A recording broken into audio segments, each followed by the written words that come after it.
Happy Monday, everyone, and welcome back to another week of e-learning. This is your reading video, and for reading this week, we have a new journey story, and that story is Penguin Chick. So, we are going to read the story together, Penguin Chick. And my pages take a little while to turn, so you guys might just have to bear with me, and I'll try to zoom in as much as I can to see it. All right. A fierce wind howls. It whips snow across the ice. Here, a female emperor penguin has just laid an egg. It is the only egg she will lay this year. Most birds build nests for their egg, but on the ice in Antarctica there are no twigs or leaves. There is no grass or mud. Nothing to build a nest with. Nothing but snow and ice.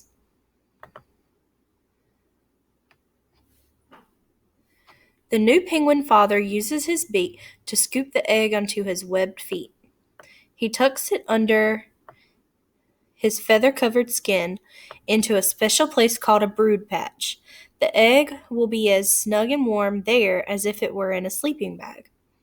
One of the penguin parents must stay with the egg to keep it warm, but where penguins lay their eggs, there is no food for them to eat. The penguin father is bigger and fatter than the mother. He can live longer without food. So the father penguin stays with the egg while the mother travels to the sea to find food. The two parents sing together before the mother penguin leaves.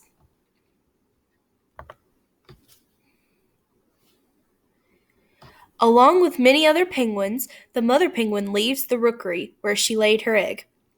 The mother walks or slides on her belly. This is called tobogganing. She uses her flippers and webbed feet to push herself forward over the ice and snow. Because it's winter in Antarctica, water near the shore is frozen for many miles. After 3 days, the mother penguin comes to the end of the ice. She dives into the water to hunt for fish, squid, and tiny shrimp-like creatures called krill. Back at the rookery, the penguin father forms a group called a huddle. They stand close together for warmth. Each one keeps its own egg warm. For 2 months, the penguin father always keeps his egg on his feet.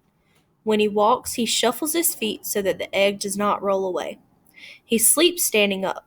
He has no food to eat, but the fat on his body keeps him alive. So there are a lot of important things going on this page that I know for a fact is on your test, because I just got done looking at your test. And one thing that's on there is that for 2 months, the penguin father always keeps the egg on his feet, and he shuffles so that the egg doesn't roll away. So that's what he does so that the egg doesn't roll away. He shuffles. Another thing I remember them talking about is what helps to keep the father warm and why he's warmer than the mother, and it says that the fat on his body helps keep him alive. And that's why he doesn't have to eat food every single day while he's watching the baby penguin, because he has enough fat on his body to keep him alive. Finally, he feels the chick move inside the egg. The chick The chick pecks and pecks and pecks. In about 3 days, the egg cracks open. The chick is wet, but soon his soft feathers, called down, that's another important thing, dries and becomes fluffy and gray. The father still keeps the chick warm in the brood patch. Sometimes the chick pokes its head out. While he's so little, he must stay covered, and he must stay on his father's feet. Otherwise, the cold could kill him. The father talks to the chick in a trumpet voice. The chick answers with a whistle. So that's another thing. That's the way they communicate. They make these noises called a trumpet voice, and then they whistle. So those are two of the sounds and things that they make so that they communicate. The father's trumpet call echoes across the ice. The penguin mother is on her way back to the rookery, but she can't hear him. She is still too far away. If the mother doesn't come back soon with food, the chick will die. 2 days pass before the mother can hear the father penguin's call. So they're waiting for the mom to come back with some food for the baby penguin. At last the mother arrives at the rookery. She cuddles close to her chick and trumpets to him. He whistles back.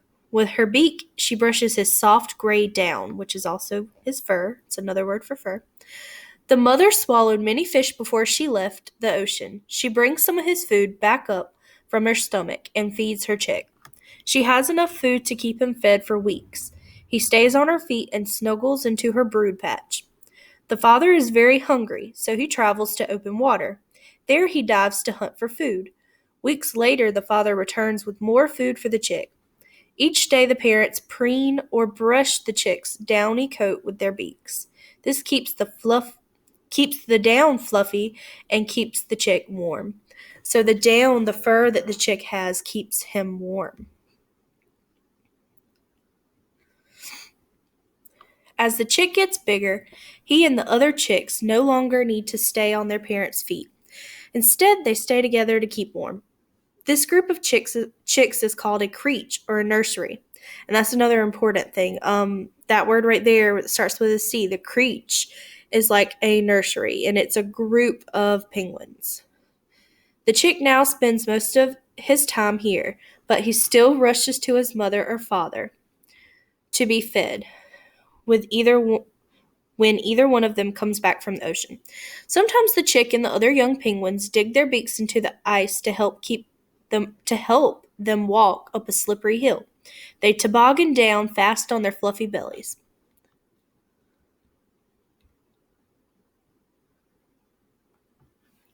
The chick grows and grows. After 5 months, he has grown into a junior penguin. He is old enough to travel the ocean. Now he has a waterproof coat of feathers instead of fluffy down. He can swim in the icy cold ocean because his feathers keep him dry and warm.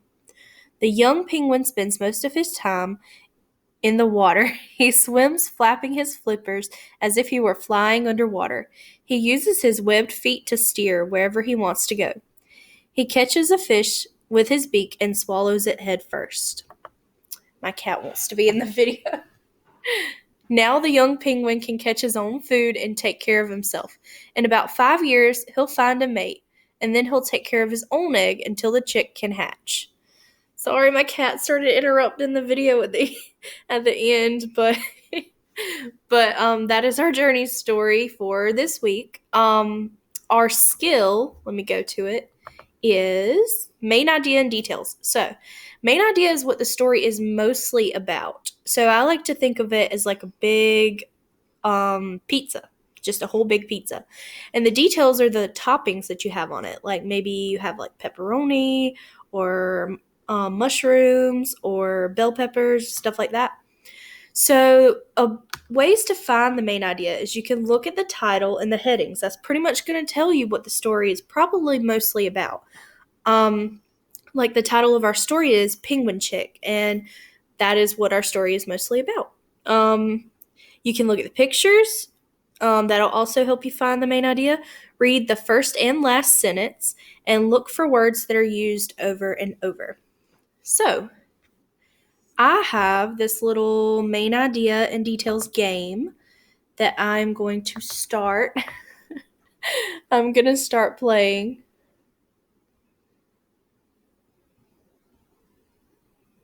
Let's see. And this is something you guys can play too. So, all right. So this is how it goes. The directions are in the middle. It says to read the short story in the storm cloud and look at the 3 trees below and see which one the main idea is probably. So Sandra loves to ride her bike around her neighborhood. When she does, Miss Wilkins always waves to her. Mr. Jones gives her bubblegum. All her friends rush out to play with her. So, what is the main idea? Sandra likes bubblegum. Sandra is well liked. Sandra owns a bike.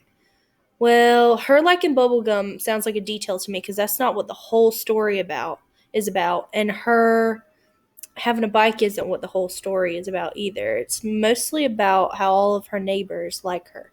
So I'm going to try to choose this middle one right here. Well done. Next one. There are many colors. Some colors can be mixed with others to make new colors. Yellow and blue can make green. Blue and red can be mixed to make purple. Try mixing some colors. So, this story is mostly about how colors are pretty. Yellow and blue can make green. Mixing colors. It is about mixing different mixing two colors to make different colors. So let's try that one. Yay! All right. Let's see. I'll do one more. Um, Most people think that a koala is a type of bear. They are fuzzy like bears and walk like bears, but a koala is actually a type of marsupial. They carry their young in pouches like kangaroos. Okay, so main idea, koalas are fuzzy, koalas are not bears, kangaroos are not koalas. Let's see. It does talk about them being fuzzy, but the whole story is not about that. And it says something about kangaroos, but the whole story isn't about that. It's about how koalas are not bears. So I'm going to try to. There we go. All right. So you can play this game on Room Recess also, and get some practice with main idea and detail. So if you guys have any questions, make sure you comment and I'll be happy to answer.